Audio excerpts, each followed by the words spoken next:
Hey guys, today we're back here on the Hunter Call of the Wild, and today we're going to talk about exactly what you need to do in order to set up for any grind. Today we're going to be focusing on moose here in Layton Lakes, but the info in today's video will work for any species and any grind in the game. Now, if you do have questions or are confused about anything, definitely leave those questions in the comments below, and I am going to encourage you to stick around for the entire video because missing any of this information will definitely have a negative impact on your grind. And definitely stick around to the end of the video because I am going to share a key phrase. Drop that in the comments for your chance to win a 1-month membership to the channel, and we're going to dive right into it. So the very first thing you need to do in order to set up a grind for any species in the game is to find all of your drink zones for that species. So in order to find all of your drink zones, basically you're going to be running around the map and spotting. When you see moose drinking, that will definitely give you a drink zone like we just got for this zone right here. And before you go out looking, make sure that you do change the time so that it is the drink time for the species that you are setting up a grind for. And if you're not sure where to look,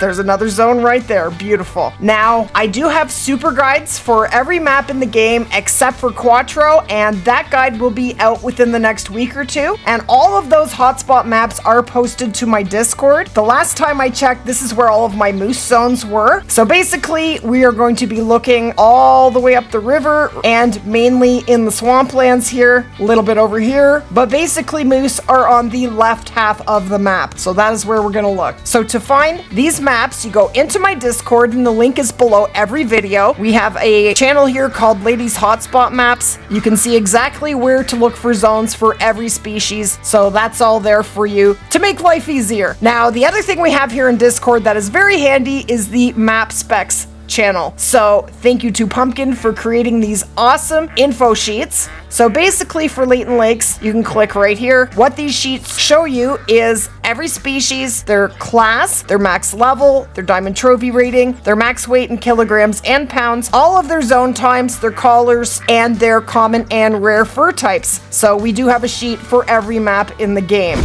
Now, the other way to discover zones is to pick up the need zone indicators, and that's what this is right here. This is a need zone indicator for whitetails. So by picking this up, this gave me a whitetail drink zone, and the reason that I found this still here on the map is because whitetail drank right before moose, and so their need zone indicators stay on the map for a few hours after they finish drinking. So if you are struggling to find your drink zones for whatever species it is you're setting up a grind for, what you can do is run the map during the drink time after whatever species it is you're setting up a grind for. So in this case, if you were setting up a grind for moose in Layton, moose drink from 12 to 16 and blacktail drink from 16 to 20. If you just go out and hunt blacktail, all the moose need zone indicators will still be on the map and you will find a pile of them that way. But I do actually have a video dedicated exclusively to helping you find your drink zones. It is for whitetail. This is it right here. It's called How to Find All of Your Whitetail Drink Zones. Now, it is focused on Revontuli, but the tips in it will work for any guide. I will leave the link to that video in the description below.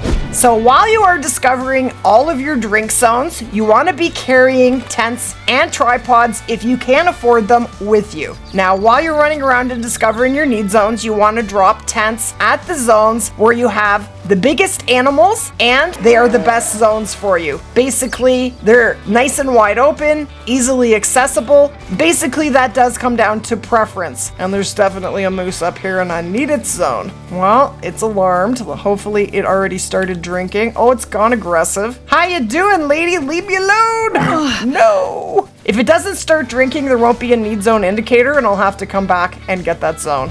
Now, we just had a warning call here, so warning calls will definitely show you where zones are going to be. Tracks, follow those tracks. They will lead you to zones, and spotting into the distance will also help you to find your zones. Probably you will find the most zones just by spotting around. And I spooked these guys. Hopefully there is a need zone indicator and I can get the zone. But it's not looking good. No, I spooked them too soon. Oh, I got the drink zone. Beautiful. Okay, here it is right here. So sometimes you can get need zones just by picking up the tracks if they are really close to the need zone indicator. Now, when you are setting up on zones, you never want to set up on a solo zone. And a solo zone is a zone with only one animal in it. And the reason for that is anytime you kill an animal that is the only animal in that zone is going to delete and it is going to pop up somewhere else on the map and you are going to have to re-find it. So there is absolutely no point in setting up on a zone with only one animal. And the other thing you don't want to do is kill a zone down to one female. When you do that, it will no longer get respawns. Don't ask me why, it's just the way it is. So this is one zone I would probably not bother setting up on.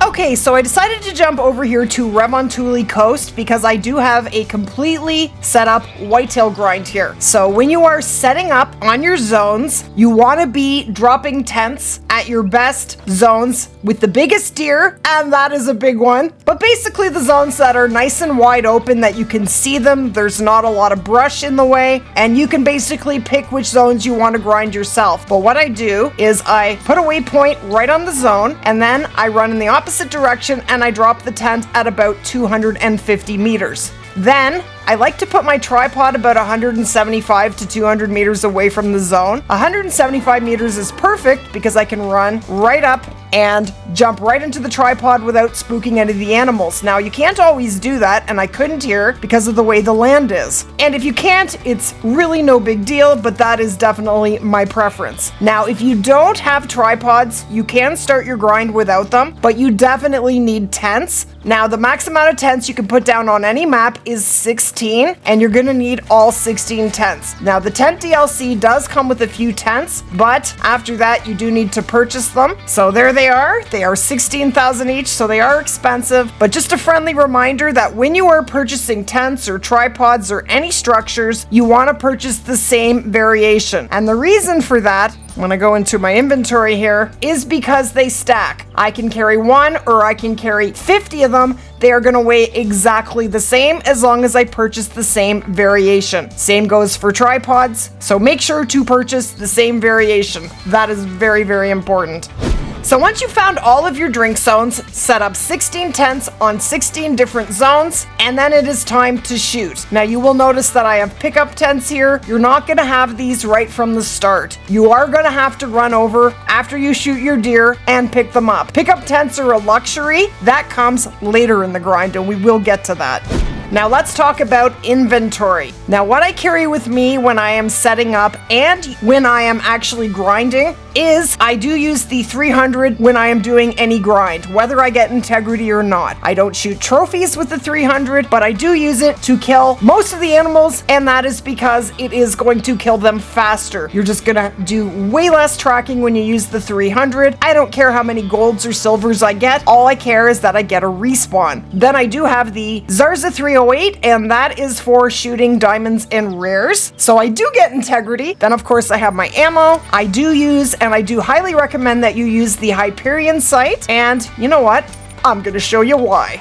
So this here is the Hyperion. Now you'll notice that I can see just about everything in my field of view. The rim of the scope, it blocks a little bit, but it doesn't block a lot. And this is the best scope for taking down more than one animal at one time. Now, I do have the Argus on the 300 here. Look at the difference. This is the most I am backed up. If I want to zoom in, that is the most I can zoom in. Now, when I do use the Argus, I use it when I am only shooting one animal and I want to get a good look at it, or it is really, really far away. But I never use the Argus when I am planning to shoot more than one animal. I just find the rim is way too big. I can't see what I need to see. The Hyperion is it's just a way better scope for the job. Now, when you are shooting things that are further away, and I did have that zone, my map is doing very strange things, but you definitely will get used to the Hyperion. It's definitely the best grinding scope.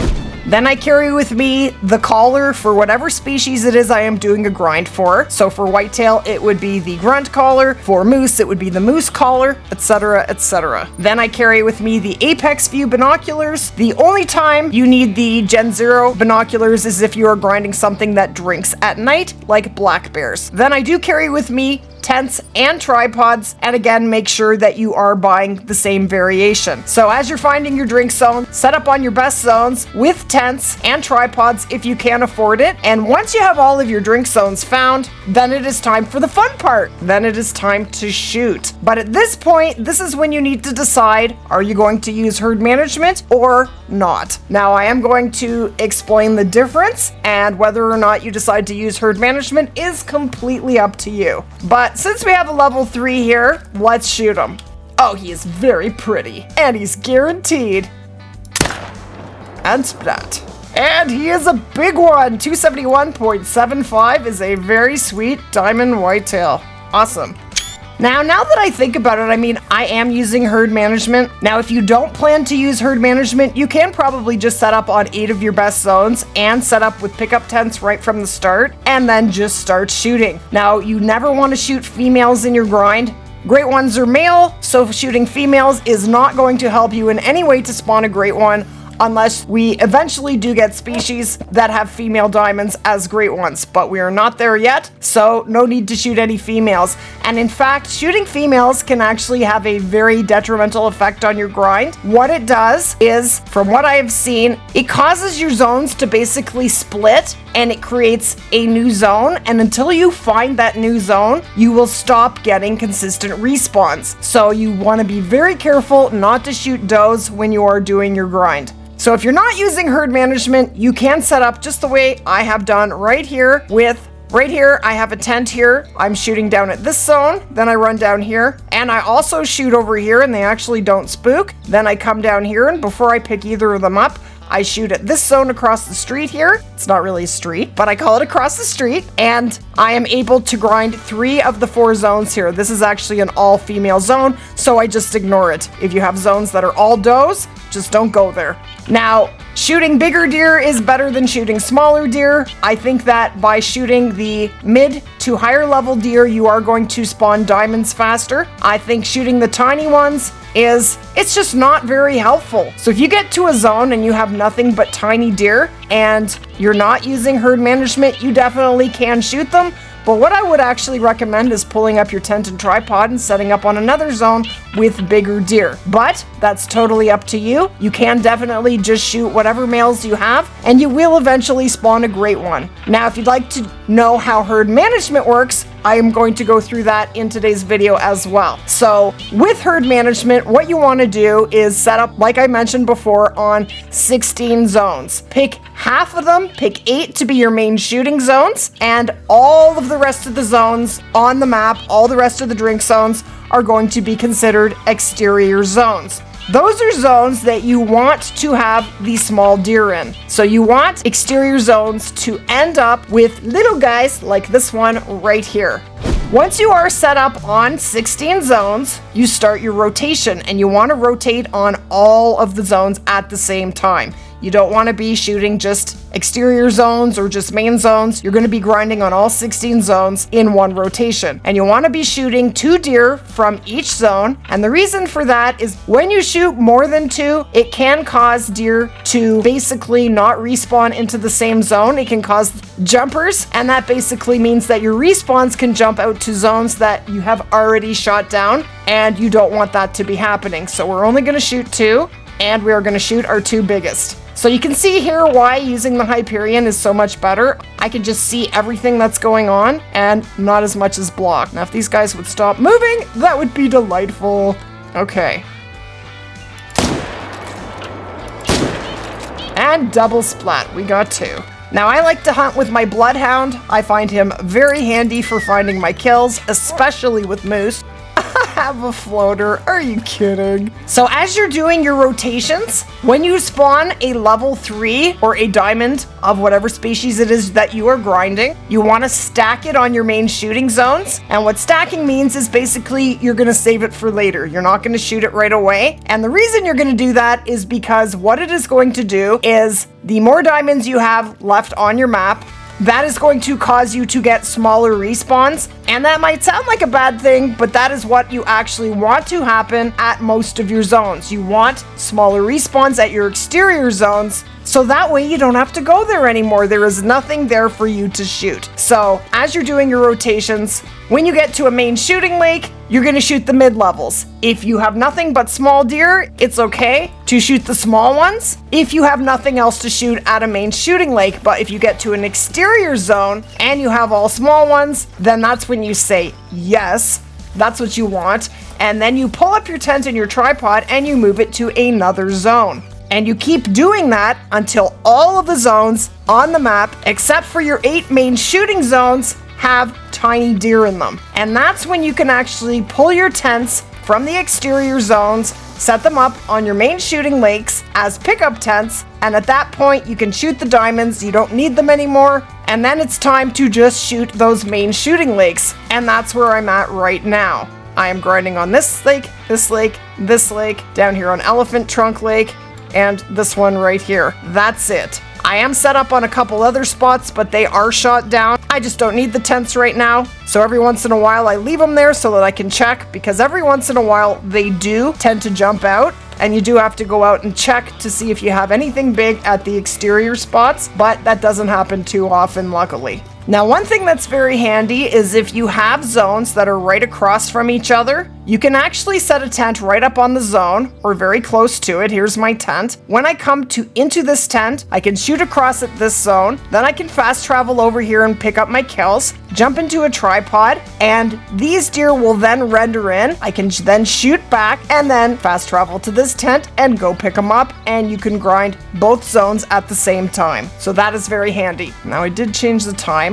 Now, when you change the time and you have nothing there, nothing has come into the zone, there is a little trick that you can try that most of the time will bring animals into their zones, and that is the 1 minute trick. It's expensive, but it is worth it. Put the time forward by 1 minute. Now, you want to be doing this in a tent because it is 25% cheaper than changing the time in an outpost, and then go back. It doesn't always work, but it does work a lot, most of the time. And it did work. We now have deer out here, so now we can shoot our biggest 2 out of this zone. But basically, to spawn a great one, you just want to be shooting as many males as you possibly can, and the bigger the better. Now, these are pretty far shots, which makes them definitely more difficult. These guys are almost 300 meters.